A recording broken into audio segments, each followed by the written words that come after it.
आणि आता एक नजर टाकणार आहोत लोकसभेसंदर्भातल्या इतरही महत्त्वाच्या घडामोडींवर लोकसभेचा रणसंग्राममधून।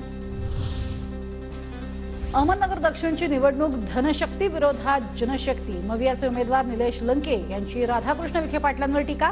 मला थांबवण्यासाठी धनशक्तीने खूप प्रयत्न केला असाही आरोप।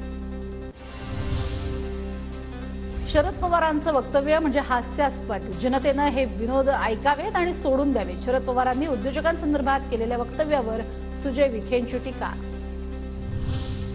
सुनेत्रा पवारांचा पायगुण बारामतीसाठी सकारात्मक। विजय शिवतारेंकडून सुनेत्रा पवार यांचं कौतुक, तर सुनेत्रा पवारांचा विजय निश्चित असल्याचा विश्वासही शिवतारेंकडून व्यक्त। फडणवीसांवर जरांगे बोलल्यानं काळा दिवस असा उल्लेख केला। जरांगेंचा अनादर करण्याचा हेतू नव्हता। आमदार राणा जगजितसिंग पाटील यांचं स्पष्टीकरण। जरांगेंचं काम अद्वितीय, त्यांचा अभिमान असल्याचंही वक्तव्य। जनतेचा आता काँग्रेसच्या गॅरंटीवर विश्वास। मवियाचे आमदार सतेज पाटील यांचं मत। अब की बार 400 पार होते तर फोडाफोडीचं राजकारण का केलं, असा सतेज पाटलांचा सवाल। सतेज पाटलांना प्रवक्ता म्हणून नेमलंय का, मला माहिती नाही। तसं असेल तर माझे प्रवक्ते उत्तर देतील। महायुतीचे उमेदवार संजय मंडलिकांचं प्रत्युत्तर।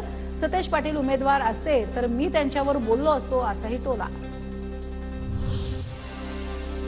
अमरावतीमध्ये वंचितच्या जिल्हाध्यक्षाचा मवियाला पाठिंबा। रिपब्लिकन सेनेला पाठिंबा देऊनही कार्यकर्ते मान सन्मान देत नाहीत। शैलेश गवई यांचा आरोप। मवियाच्या बळवंत वानखेडेंसोबत राहण्याची भूमिका।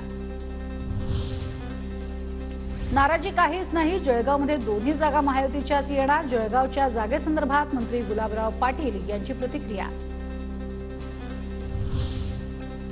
रवी राणा यांच्या भाषेमुळेच नवनीत राणा पराभूत होतील। नवनीत राणांना पाडण्यात सर्वात मोठा हात रवी राणांचाच असेल।